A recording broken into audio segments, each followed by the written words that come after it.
Episode 83, Jade's first commercial shoot. They all knew that Mrs. McCoy liked to finish her work quickly. The artists under her direction were always very rushed. The entire day's schedule was full. When working with her, the worst thing you could do was waste time. He assumed that Mrs. McCoy would go easy on the newcomers, but she was surprisingly brisk. Well, she's still going full speed ahead. All right, then, Miss Winslet, please follow me. Irene, give her the script. Jade was hustled away by the makeup artist to get dressed. The director took the opportunity to explain to Jade the content of that day's script in great detail. In truth, the plan for that day's shoot was quite simple, perfect for a newcomer like Jade. She needed to do only a few movements, handle the props and read a few words. The rest of the commercial would be completed with special effects. The entire process only took a few seconds. The shoot should not take very long. Jade listened carefully. The director said it only once, and Jade memorized everything. The director found her preparation to be very satisfactory. Okay, then, let's try it out, he said. Jade, who had put on makeup, looked even more stunning. Her light makeup exposed the beauty of her pure complexion, making her look even more charming. Upon seeing the confident smile on Jade's face, the director was immediately drawn to this newcomer. He assumed that the Milliken agency had sent him a newcomer, but now it seemed like he should have known. Anyone working with the Milliken agency was no ordinary person. Even if Jade was a new recruit, her aura was certainly not ordinary. All right, let's begin, he shouted. The male lead sat in front of the computer with his legs crossed. His fingers flew over the keyboard.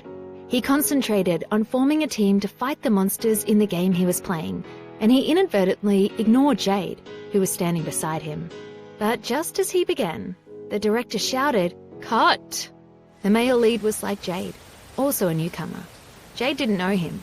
The director didn't seem to be satisfied and shouted, "You! Focus more. Don't look at the people behind you. Ignore her completely. Do you understand?" "Okay, Mr. Crispin, I'll try again," the male lead said, quite embarrassed. Although he had only a few simple movements to perform, the male lead couldn't seem to remember any of them. His performance irritated the director. The director's mood began to make Jade feel nervous. She was afraid that when it came to her, she would fall apart and make a mess of things. After a while, finally it was her turn. The camera focused on Jade. Jade sat on the sofa and happily talked to the male lead, but he ignored her. She frowned and began to question his love for her. This shot was a close-up. Because there were no lines, it needed strong acting. Despite her nerves, Jade put a lot of effort into conveying emotion in the scene. There was a questioning look in her eyes, along with loneliness and sadness. She vividly gave the impression of a neglected woman. Jade felt that she was acting according to the character, but for herself, she understood these feelings too well. She was the one who had been neglected since she was young. The male lead stood silently, not knowing how to respond. Jade shook her head sadly and angrily, her long waist-length hair swinging in his face. It was like a slap on his face and heart. There was a familiar fragrance lingering in the air. His hair smelled the same way. He went to the bathroom to take a shower in frustration. In the hazy mist in the bathroom, he saw her favorite shampoo in front of the mirror. Obelisk shampoo. Then he rushed out the door and chased Jade. He said, with regret, "I was wrong. Come back." Now the camera kept moving forward. First it was shampoo, then it was Jade's beautiful face with a bit of pride. "It's that simple to get your man back." Jade looked at the camera and smiled. She held the bottle of Obelisk shampoo in her hand. In this scene, she did very well. She really gave people the feeling that she could topple cities and countries. Even the director was stunned by her. After it was over, he watched the footage several times and kept praising her. "Good, very good. She is worthy of being associated with the Milliken agency, even as a newcomer. She is so outstanding. This is totally beyond my expectations." Jade felt relieved. She didn't expect to do so well. She smiled at the director and thanked him for his recognition and praise. "I'm not merely praising you, you're actually very good," he said. To be honest, compared to the male actor just now, she was simply outstanding.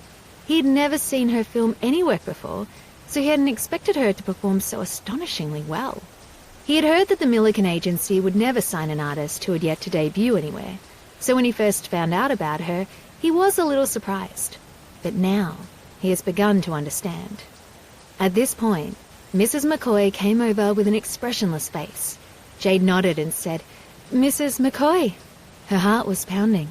Looking at her face, it seemed that she couldn't be satisfied. Jade was quite nervous, but Mrs. McCoy just said, "Not bad." After that, she didn't say anything. "Thank you, Mrs. McCoy." Jade felt it was not easy to say these words to Mrs. McCoy, who was so strict. Then Mrs. McCoy said, with clear dissatisfaction, "Mr. Crispin, next time, can you choose a better male lead? This kind of trash is wasting the time of the artists of our agency. Don't you know that the time of our artists is very precious?" Jade was shocked at Mrs. McCoy's words. How could she dare talk to the director like that? What if the director got angry and cancelled the commercial? What should she do? But something quite unexpected happened. Not only was the director not angry, but he also looked apologetic. "It's my fault," he said. "I chose the wrong actor. I won't make the same mistake again." "That's good. Miss Winslet and I have other commitments, so we'll leave now," Mrs. McCoy said arrogantly. "Take care, Mrs. McCoy. I hope to continue working with Miss Winslet again, if possible." Mr. Crispin extended his hand to Jade. Jade had never shaken hands with the director before. She was extremely excited. "Thank you for your support." She was just about to say that she would love to work with him again, but Mrs. McCoy stepped in front of her and said, "Our Miss Winslet might not have the time. All right, goodbye." Mrs. McCoy hustled Jade away. She said nothing else to Jade, but her eyes revealed complacency and satisfaction. "Hurry up and change your clothes. There's a magazine cover next. Hurry up," Mrs. McCoy urged. There's more?" Jade, who had just finished shooting a commercial, could not help but look surprised. "Why? Don't you want to shoot a magazine cover?" Mrs. McCoy frowned and said coldly,